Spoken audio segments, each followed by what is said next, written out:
Shalom Bapak Ibu. Bagaimana kabar? Luar biasa. Tapi suaranya tidak luar biasa ya.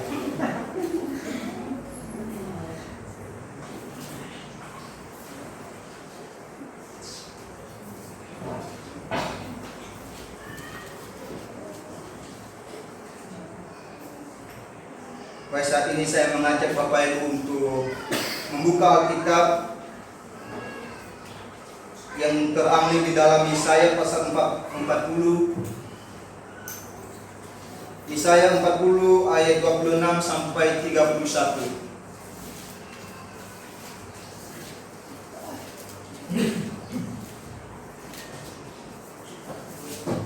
Yesaya pasal 40 ayat 26 sampai 31. Kalau sudah kita temukan, mari kita baca silih berganti.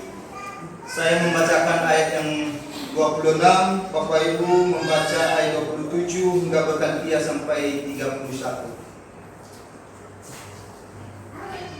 Arahkanlah matamu ke langit dan lihatlah siapa yang menciptakan semua bintang itu dan menyuruh segala tentara mereka keluar sambil memanggil nama mereka sekalian.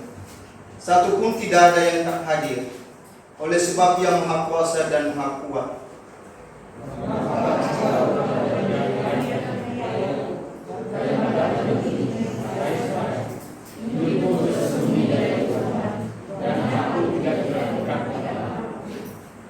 Tidakkah kau tahu dan tidakkah kau dengar? Tuhan ialah Allah kekal yang menciptakan bumi dari ujung ke ujung. Ia tidak menjadi lelah dan tidak menjadi lesu, tidak terduga pengertiannya. Dia memberi kekuatan kepada yang lemah dan kepada yang tidak kaya. Orang-orang muda menjadi lelah dan lesu, dan teruna-teruna jatuh tersandung. Tetapi orang-orang yang mereka semangat kembali menaikkan orang dengan kekuatan sayapnya. Mereka berlari dan tidak menjadi lesu. Mereka berjalan dan tidak lelah. Demikian pembacaan firman Tuhan. Berbahagialah kita orang percaya yang senantiasa merenungkan dan melakukan kebenaran firman Tuhan. Tema kita di sore hari ini, lihatlah Tuhan. Nah, Bapak Ibu yang terkasih, ada sebuah kisah yang begitu menakjubkan. Mungkin kisah ini Bapak Ibu sudah pernah dengar ya. Di mana ada seorang pria yang sangat miskin di Irlandia. Pria ini berjalan pulang ke rumahnya sambil memanggul sebuah karung kentang.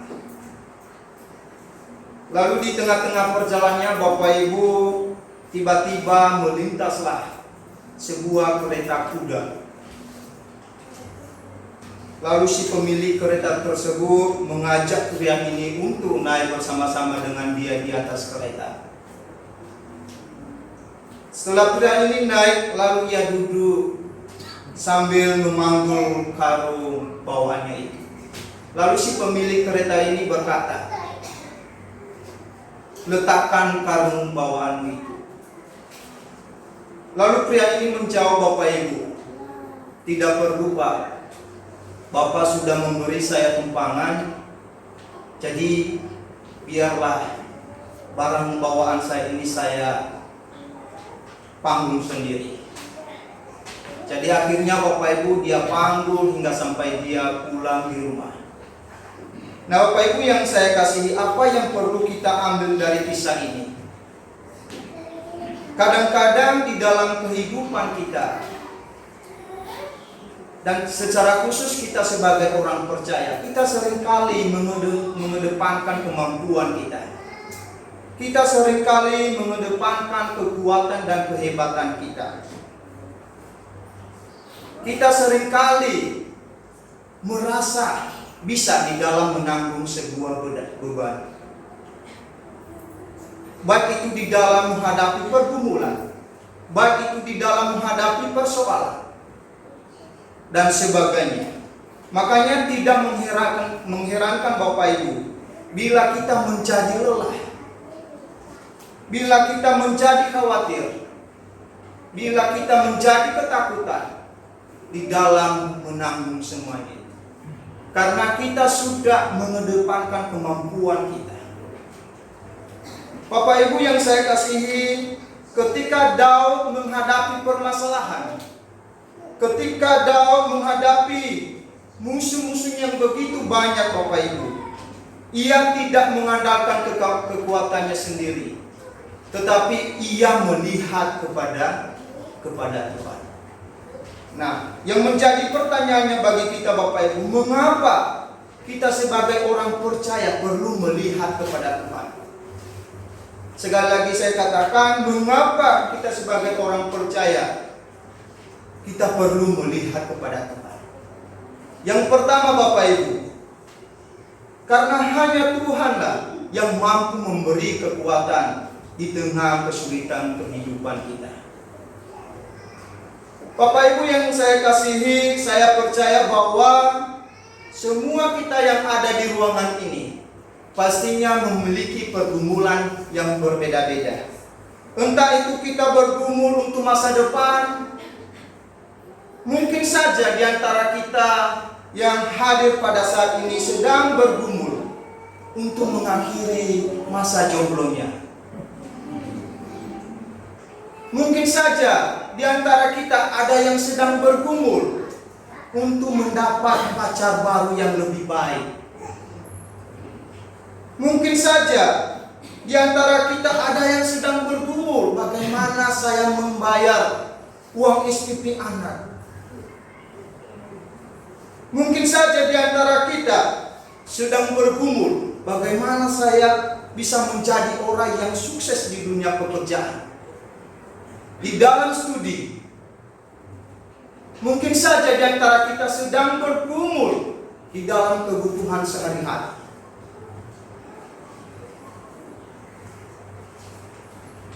Jadi Bapak Ibu, setiap manusia tentunya memiliki pergumulan. Tidak ada manusia yang tidak memiliki pergumulan, Bapak Ibu. Anak kecil pun pasti dia memiliki pergumulan. Ketika dia tidak dikasih jajan, ketika dia tidak dikasih susu, pasti dia nangis, Bapak Ibu. Coba bayangkan kalau si Oscar minta susu kepada Pak Rio, pasti dia nangis kalau Pak Rio tidak kasih. Coba kalau Rio minta permen sama Ibu Novi, pasti Rio nangis kalau Ibu Novi tidak penuhi permintaan. Jadi semua manusia, Bapak Ibu, pasti memiliki pergumulan. Saya tidak tahu apa yang menjadi pergumulan Bapak Ibu. Bahkan di dalam Alkitab, Bapak Ibu, kalau kita melihat, baik itu Musa, Yosua, dan lain sebagainya, pasti bergumul di dalam menjalani kehidupan mereka. Dan di dalam Alkitab ini saya ambil salah satu contoh, Bapak Ibu, yaitu Hizkia, Raja Yehuda yang sedang bergumul dalam menghadapi ancaman Raja Asyur. Bapak Ibu yang terkasih, ketika Hizkia Raja Yehuda ini menerima surat dari Raja Asyur yang isinya adalah Raja Asyur akan mengepung dan menghancurkan Yerusalem serta memusnahkan orang Israel. Maka Raja Hizkia ini ia teringat bahwa Raja Asyur ini adalah orang yang sangat hebat, orang yang sangat kuat. Bahkan begitu banyak kota-kota yang telah dihancurkan. Maka pada saat itu hati daripada Hizkia ini, dia sudah mulai sedih, mulai menangis, mulai kecewa, tidak berdaya, dan merasa tidak dapat berbuat apa-apa. Lalu dengan perasaan yang hancur, sedih bahkan menangis, ia datang di hadapan Tuhan dan membawa surat itu di hadapan Tuhan. Nah, Bapak Ibu, kita bisa melihat di sini bagaimana Raja Hizkia ini melibatkan Tuhan di dalam kehidupannya, di dalam setiap permasalahannya. ketika ia menerima surat itu Bapak Ibu, walaupun di dalam keadaan duka dia, di dalam keadaan sedih, ia tidak membaca surat itu dengan sendirinya, tetapi ia membawa surat itu di hadapan Tuhan, supaya Tuhan ikut membacanya. Itu tandanya bahwa Raja Hizkia ini, ia begitu menantikan pertolongan Tuhan di dalam pergumulannya itu. Bapak Ibu yang terkasih, banyak orang Kristen yang berlarut-larut di dalam pergumulan, di dalam ketakutan, di dalam kesedihan, karena tidak melibatkan Tuhan di dalam permasalahan yang ada. Melibatkan Tuhan di dalam setiap pergumulan, di dalam setiap persoalan dan permasalahan, ini merupakan cara kita untuk memperoleh kekuatan Bapak Ibu. Kekuatan Hizkia dalam menghadapi ancaman Raja Asyur adalah berdoa dan berlutut dan melibatkan Tuhan di dalam pergumulannya itu. Ketika Bapak Ibu melibatkan Tuhan di dalam pergumulan Bapak Ibu, itu artinya Bapak Ibu tidak dapat menolong diri sendiri. Bapak Ibu membutuhkan pribadi yang lebih kuat daripada Bapak Ibu. Bapak Ibu membutuhkan seorang penolong yang mampu memberikan kekuatan kepada Bapak Ibu di dalam menghadapi pergumulan tersebut. Yesus mengatakan, "Marilah kepadaku semua yang letih lesu dan berbeban berat, aku akan memberikan kelegaan kepadamu." Bapak Ibu yang saya kasihi, di dalam firman yang kita bacakan saat ini, kita dapat melihat pergumulan yang sama yang dialami oleh bangsa Israel. Mereka berada di ambang kehancuran karena mereka tidak percaya dan tidak taat kepada Tuhan. Namun Tuhan yang penuh belas kasihan, Ia tidak membiarkan umatnya. Ia tidak membiarkan umatnya tinggal di dalam kesesakan, tinggal di dalam pergumulan, tinggal di dalam penderitaan. Itulah sebabnya Tuhan berbicara kepada Nabi Yesaya untuk menyampaikan berita penghiburan kepada mereka. Ia mengatakan bahwa kesesakan, kesulitan, penderitaan sudah berakhir. Dan ini adalah berita penghiburan kepada bangsa Israel, bahwa masa kesesakan itu sudah berakhir. Sehingga dengan itu Bapak Ibu, mereka boleh kembali dikuatkan. Namun dengan ketegaran hati mereka, mereka tidak percaya. Mereka meragukan pertolongan Tuhan. Sehingga di ayat 27 itu dikatakan, "Mengapa engkau berkata demikian, hai Yakub, dan berkata begini, hai Israel? Hidupku tersembunyi dari Tuhan, dan aku tidak diperhatikan Allah." Nabi Yesaya mengingatkan mereka, menegur mereka, "Arahkanlah matamu, lihatlah ke langit. Siapa yang menciptakan bintang itu? Apakah ada pribadi selain Allah yang menciptakan itu?"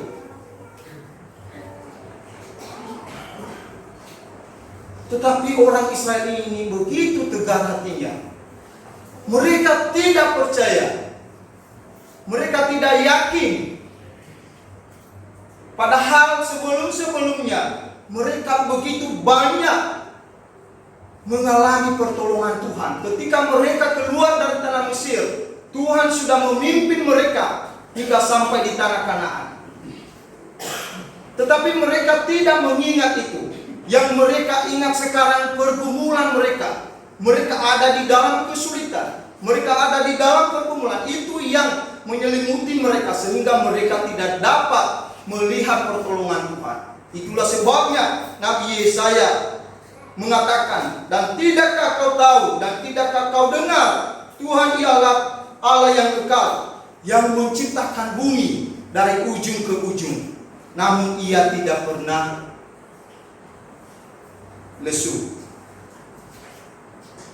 Yesaya berusaha membuka wawasan mereka, membawa mereka pada pengertian yang benar meneguhkan hati mereka supaya mereka boleh kembali dan melihat pertolongan Tuhan di dalam setiap permasalahan yang mereka alami.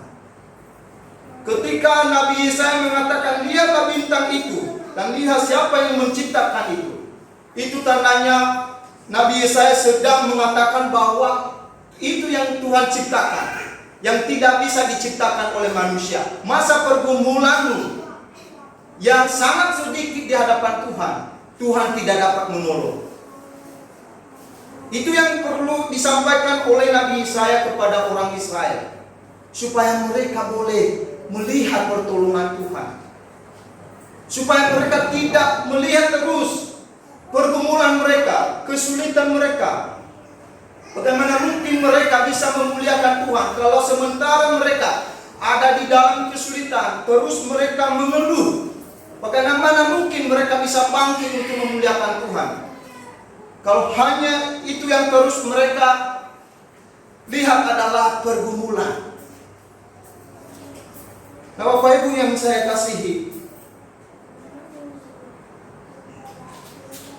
waktu saya SMP, Bapak Ibu, biasanya kita di Nias itu kalau mau jual karet.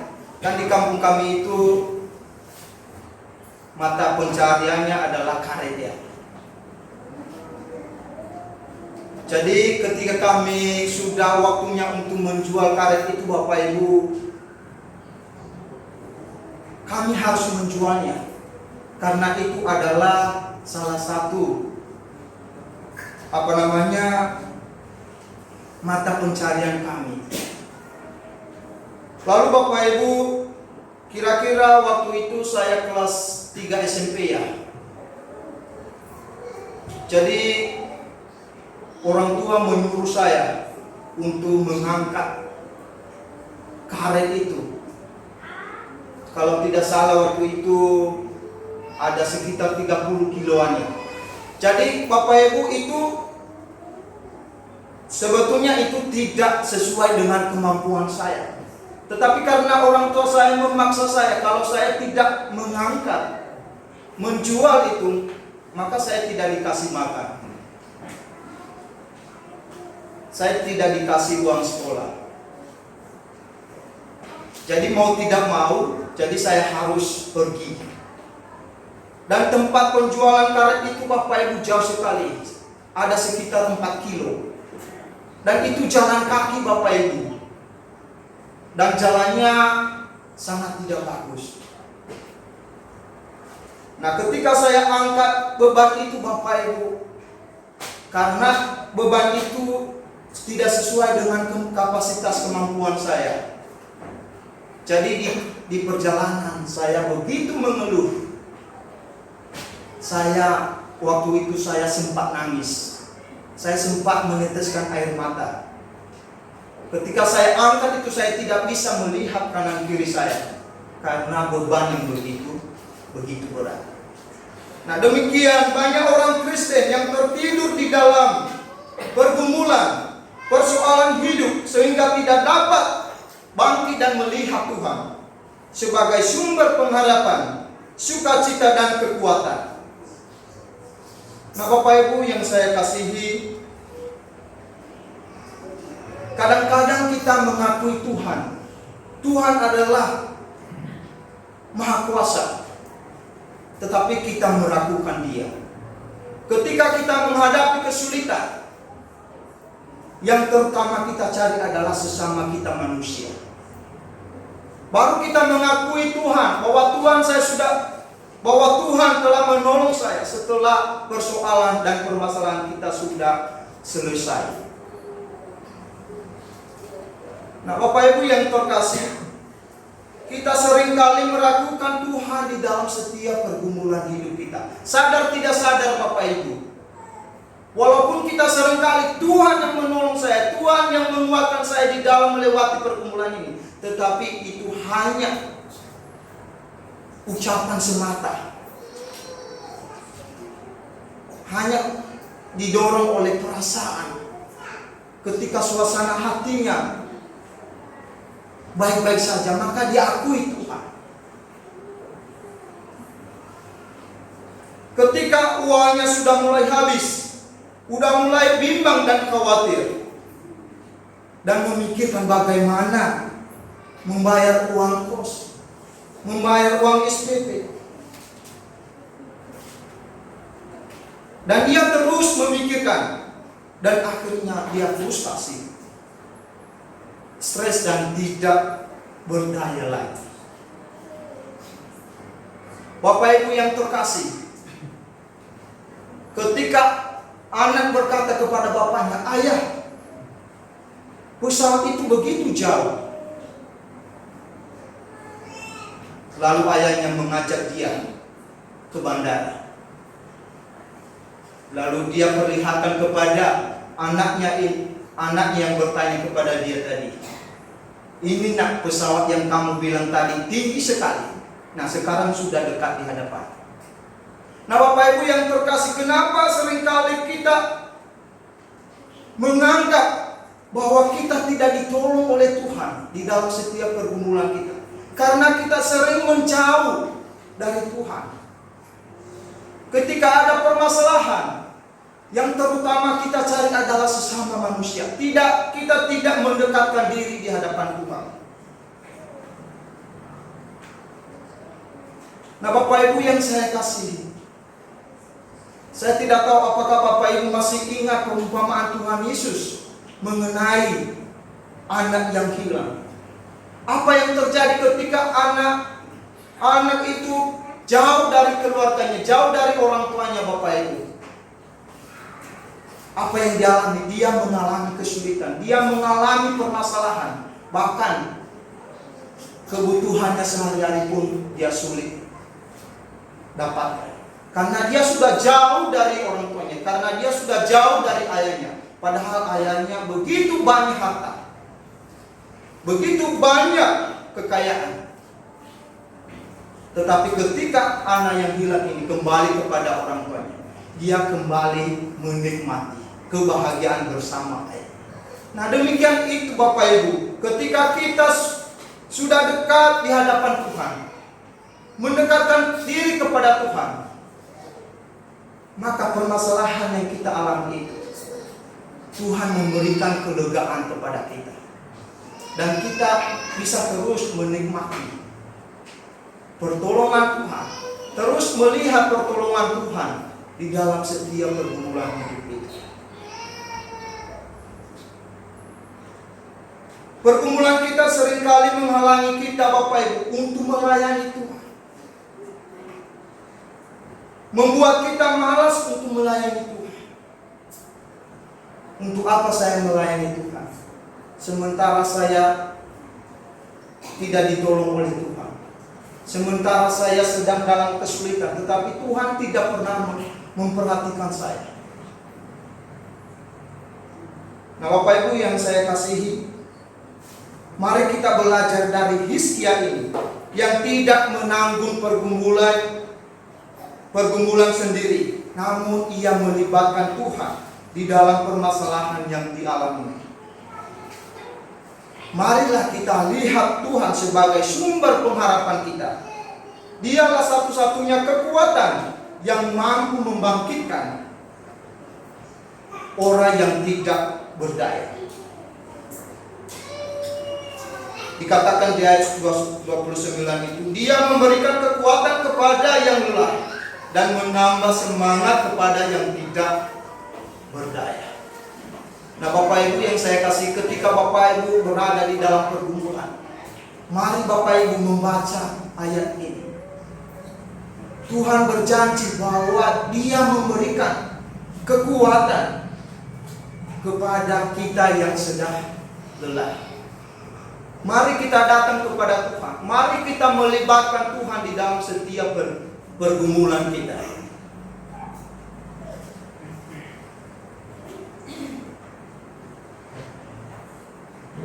Bapak Ibu yang terkasih, poin yang kedua yang perlu kita pelajari pada sore hari ini, mengapa kita perlu melihat Tuhan. Yang kedua adalah supaya orang Kristen tidak hanya berfokus pada berkat materi saja. Bapak Ibu yang terkasih, seseorang yang begitu hebat berlari, begitu kuat, begitu cepat berlari, sehingga banyak orang yang mengidolakan dia, banyak orang yang ngefans sama dia. Dan pada saat ia mengikuti perlombaan, ia gagal Bapak Ibu mencapai garis finish karena ia melihat kiri kanan. Karena dia tidak fokus mencapai garis finish, karena ia sedang melihat orang-orang yang sedang memuji dia. Nah Bapak Ibu yang terkasih, banyak orang Kristen yang gagal mencapai tujuan, tidak dapat melihat Tuhan sebagai sumber berkat, karena orang Kristen hanya berfokus pada berkat-berkat materi. Manusia dalam kelancaran, kesuksesan, kekayaan selalu lupa siapa Tuhan. Itulah sebabnya kelancaran, kesuksesan, kekayaan yang hanya sementara Bapak Ibu selalu mengakibatkan ketiduran rohani. Lupa bersekutu dengan Tuhan.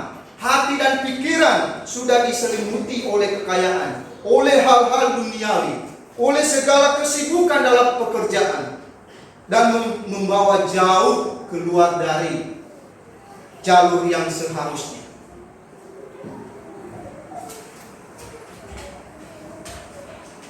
Itulah sebabnya Rasul Paulus mengatakan, sebab oleh memburu uang, beberapa orang telah menyimpang dari iman dan menyiksa dirinya dengan berbagai-bagai duka. Orang yang sudah begitu mencintai uang, begitu mencintai pekerjaan, hatinya melekat pada perkara-perkara dunia, maka bisa dipastikan bahwa ia tidak dapat mengarahkan pandangannya kepada Tuhan. Ia tidak dapat melihat keanggungan Tuhan. Ia tidak dapat melihat surga sebagai tujuan akhir hidupnya. Ia tidak dapat menikmati persekutuan dengan Tuhan. Ia tidak dapat melihat keuntungan dari kebangkitan Kristus. Nah Bapak Ibu yang terkasih, sangat disayangkan ketika hal ini terjadi di dalam kehidupan orang Kristen. Ketika hatinya sudah diikat oleh hal-hal duniawi. Ketika hatinya sudah diikat oleh kesibukan, oleh pekerjaan, maka ia tidak dapat melihat, berfokus kepada Tuhan lagi sebagai sumber pengharapan hidup. Menjadikan perkara di atas sebagai sasaran dan tujuan hidup kita merupakan kebahagiaan kekal dan tidak mengecewakan. Itulah sebabnya Rasul Paulus mengatakan kepada jemaat di Kolose, pikirkanlah perkara yang di atas, jangan engkau pikirkan terus perkara yang di bumi, karena perkara-perkara yang di bumi sering mengecewakan.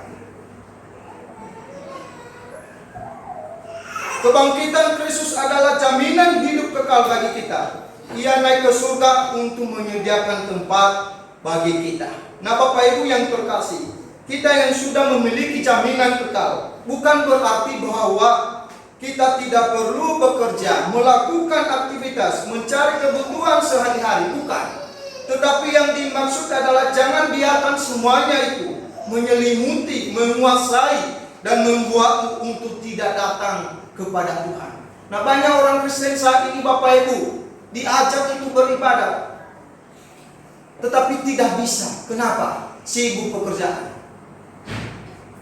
Diajak 2 kali, tetap itu aja alasan, sibuk pekerjaan. Lalu kapan ada waktu kalau Tuhan sudah memanggilmu?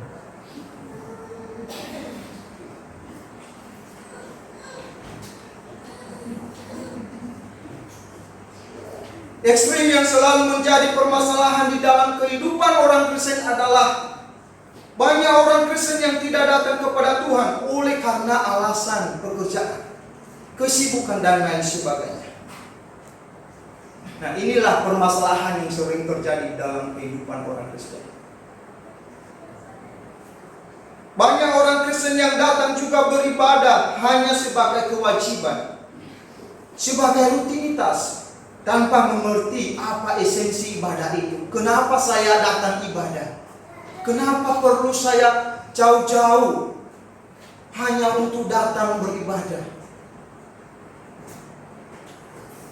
Kenapa saya pergi jauh-jauh hanya untuk mendengarkan pengkhotbah?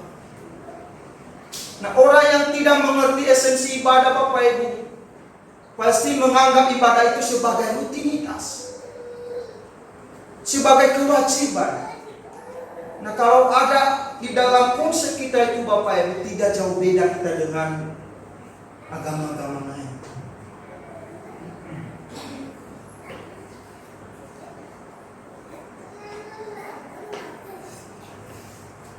Ibadah adalah sebagai wujud ketundukan kita kepada Tuhan. Ibadah adalah kesempatan kita untuk berelasi dan menyenangkan Tuhan. Nah, inilah arti ibadah sebetulnya. Adalah ketundukan kita. Ketika kita datang beribadah kepada Tuhan, itu artinya kita sedang menundukkan diri di hadapan Tuhan. Dan ini merupakan keberuntungan bagi kita, Bapak Ibu. Siapakah diri kita? Kita adalah orang-orang yang berdosa, tetapi Tuhan yang begitu kudus, Ia mau berelasi dengan kita yang berdosa. Ini adalah keberuntungan kita. Ketika kita mengerti hal ini, maka sesibuk apapun kita di dalam pekerjaan, maka kita akan mencari waktu untuk beribadah kepada Tuhan. Tetapi kalau kita tidak mengerti hal ini, Bapak Ibu, sedikit pun kesibukan kita pasti kita jadikan alasan untuk tidak datang beribadah. Suatu saat Pak Jokowi misalnya mengundang pemuda-pemudi Eleos Indonesia ya, ke istananya. Yang mudah-mudahan terjadi. Lalu ia perintahkan asisten-asistennya bahwa sebentar lagi pemuda-pemudi Eleos Bali akan datang ke istana saya. Jadi mari kalian sambut mereka, sediakan makanan yang enak.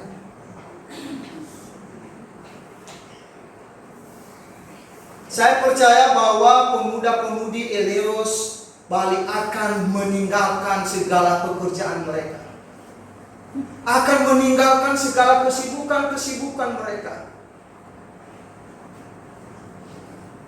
Karena Pak Jokowi mengundang orang yang terpopuler, orang yang terhormat.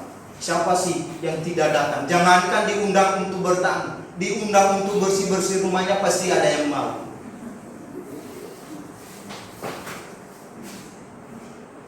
Diundang untuk cuci pakaiannya pasti ada yang mau. Nah, apalagi Tuhan kita yang begitu kudus, yang begitu ajaib, yang begitu dahsyat, yang jauh lebih dari Pak Jokowi. Dia mengundang kita untuk beribadah. Dia mengundang kita untuk berelasi dengan Dia. Dia tidak melihat kita sebagai orang berdosa, tetapi kita sendiri yang seringkali tidak mau datang kepadanya oleh karena kesibukan kita.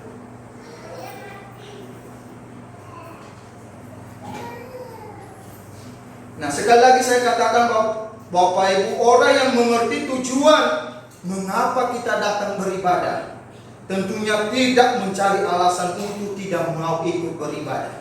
Orang yang mengerti ibadah akan menjadikan ibadah itu sebagai prioritas utama. Nah, kembali pada permasalahannya tadi, bahwa banyak orang Kristen yang menganggap ibadah itu hanya sebagai rutinitas, hanya sebagai kewajiban. Karena KTP-nya Kristen, makanya dia harus datang beribadah.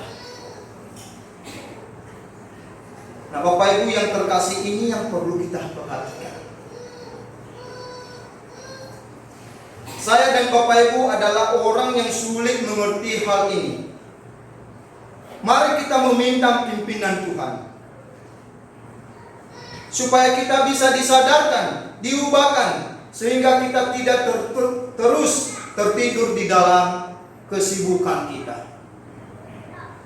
Tuhan mengizinkan kita untuk mengalami kesengsaraan, supaya kita kembali sadar bahwa pekerjaan, kekayaan, dan kesuksesan tidak dapat menolong kita. Banyak orang kaya setelah bangkrut baru menyadari bahwa kekayaan itu tidak dapat menolong. Ternyata ya, tetapi justru mengecewakan. Nah, inilah yang perlu kita perhatikan Bapak Ibu, bahwa kekayaan, kesuksesan itu tidak akan menolong Bapak Ibu ketika di dalam kesulitan. Yang mampu menolong Bapak Ibu adalah Tuhan. Itulah sebabnya kita harus datang kepada Dia, mendekatkan diri kepada Dia, karena hanya Dialah satu-satunya yang bisa menolong kita. Apa yang dilihat oleh kedua mata jasmani kita saat ini itu sangat tidak penting. Yang terpenting adalah kita dapat melihat jiwa kita di dalam kekekalan. Nah, sekali lagi saya katakan, apa yang kita lihat secara mata jasmani saat ini itu sangat tidak penting. Tetapi yang terpenting adalah engkau dapat melihat jiwamu di dalam kekekalan. Bila kita melihat kekayaan saat ini, melihat uang yang begitu banyak, lalu suatu saat semuanya itu hilang dan bangkrut, maka itu akan mengakibatkan kita kecewa, membuat kita frustasi. Tetapi ketika kita terus memandang kepada Tuhan, melihat kepada Tuhan sebagai sumber pengharapan, maka di tengah-tengah kesulitan yang kita alami, kita bisa mengalami kelegaan. Amin. Mari kita berdoa.